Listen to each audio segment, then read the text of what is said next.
That last segment, I'm not sure how the volume was. I noticed in the camera it was turned down quite a bit, so hopefully came out all right.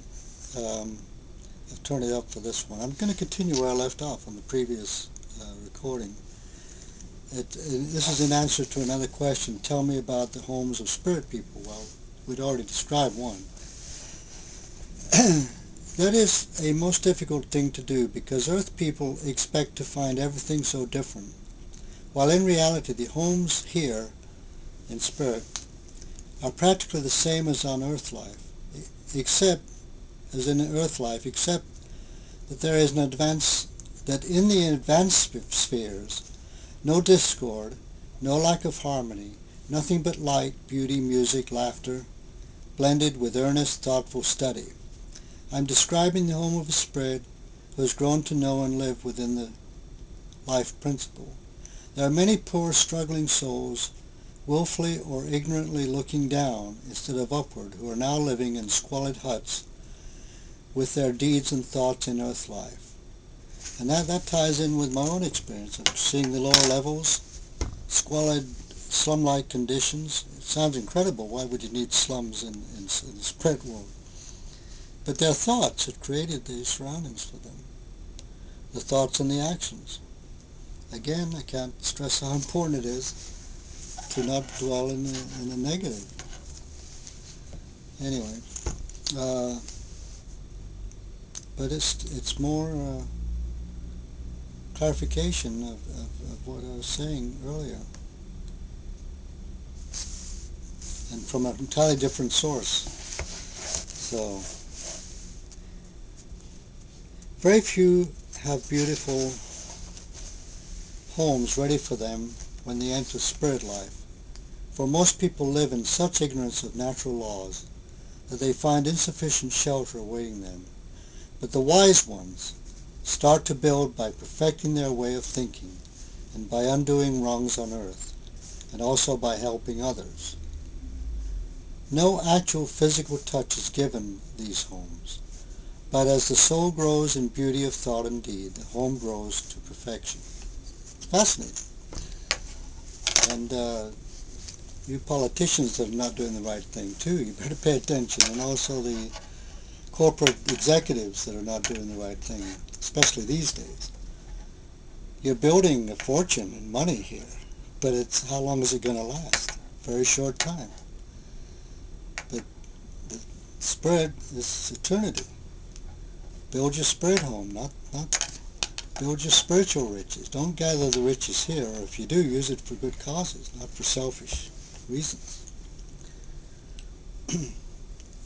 I'm sure people like Warren Buffett and Bill Gates and them, they're doing a tremendous amount of good work with their money. And people like that, I'm sure they're building a beautiful home in spirit too. At the same time, not that they're doing it for that reason, because they probably don't even know about this.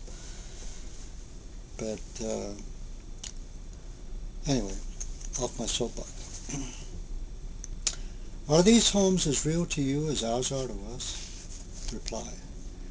They are the abiding places of spirits who gather into them the objects of beauty which they love, and their harmonious spirits come and go as in earth life. They are as real to them as yours are to you. But we look at things differently. We think them, and the thought is expressed in waves that are visible and real as long as we hold the thought. There is no flight of imagination. Let me bring home the truth by an illustration. Yesterday I purchased a country place which must be modernized and adapted to our requirements. I have been thinking what changes are possible and what I should like. It was a mental effort to take into consideration the situation and work out a plan. It was all done in thought. I can, by a mental process, see the changed approach, the graded lawns, the enlarged veranda, the great fireplace, and towering chimneys. In thought vibrations, these changes have already been made.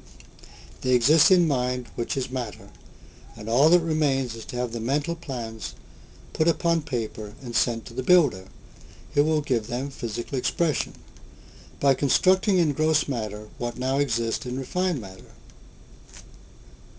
Now, it's talking here about a house being built here on Earth. But so it is in the afterlife. The home and environment are designed in thought, created in spirit matter, which is also mind, and its beauty and grandeur are only limited by the purity and the progression of our earth life. They do not give their thought physical expression. They have nothing physical. Those in the other life have limitations as we have. We differ in our creations only in the manner of expression. The one must be suitable to physical requirements, the other to spirit requirements. Both are mental processes. One is expressed in gross matter, while the other consists of spirit matter and spirit expression. The next life, in its inception, is the sum total of this life, nothing more. And the structure fashioned by our acts and deeds here is that which must inhabit when we enter the spirit world. The idea that all space is peopled and that in the universe there is no waste places is startling, but it must appeal to our reason. The master mind in creating so planned that all space should be of use and occupied for some purpose. The spirit world does not need our land or our waters, nor our physical atmosphere. They have their corresponding elements. Who shall say they cannot live and move in the invisible sphere about us, and surround themselves with thought creations? They live beyond and outside physical bodies, beyond our vision, yet with us. While their presence is felt by many, it is known only by the few. This is the great misfortune of our so-called civilized world. Whatever of the spirit sphere we are prepared for when we leave the earth plane, that spiritual sphere we shall inhabit. Our homes will be such as we have made ourselves. Kindred souls mingle together there as they do upon earth, sympathizing with and enjoying the society of one another. The homes there are as varied as upon earth, but each one is his own architect. I have never been told, and I do not comprehend, just how in this life we are actually building the homes we shall occupy in the next. Probably it is because we cannot grasp the action or product of thought, which never for one moment is inactive. Comprehension of this process will come sometime. I have never been able to make clear in my mind just the process in and by which our thoughts and acts create in the afterlife the environment that they do. Take the following description. One passing from the earth plane finds a home which to his perception is substantially objective, familiar, and real. It embodies and represents his thoughts, purposes, and attainments, the outward expression of his mental, moral, and spiritual self. That home is healthful, attractive, artistic, and beautiful if he has provided the requisite conditions. Whatever it is home. In this regard, it may be noted that our thoughts must and do find expression. A thing is thought out before it is carried out, and if those relating to the physical are builded, why not others that relate to the spiritual conditions? This subject is but one of many I do not as yet understand. Then again I wonder if I fully comprehend any matter relating to the next life. There are many spheres in the spirit world.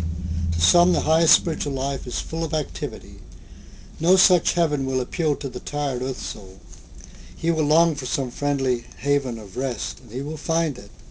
To those in bondage the afterlife is freedom. To the sick it is health. To the cripple it is strength and unlimited space in which to wander. To the tired laborer it is eternity, a place without time and where there is no thought nor care of time. He will find that there is no more wear and tear nor fatigue for him. No matter how many journeys he may make, he will not feel tired and worn upon the earth.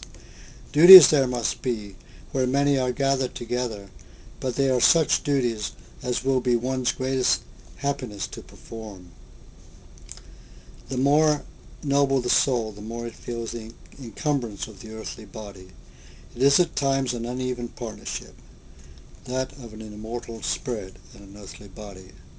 How the willing spirit is unable to keep the tired body at its many tasks, and what a release when that dissolution takes place and the spirit is able to ascend higher.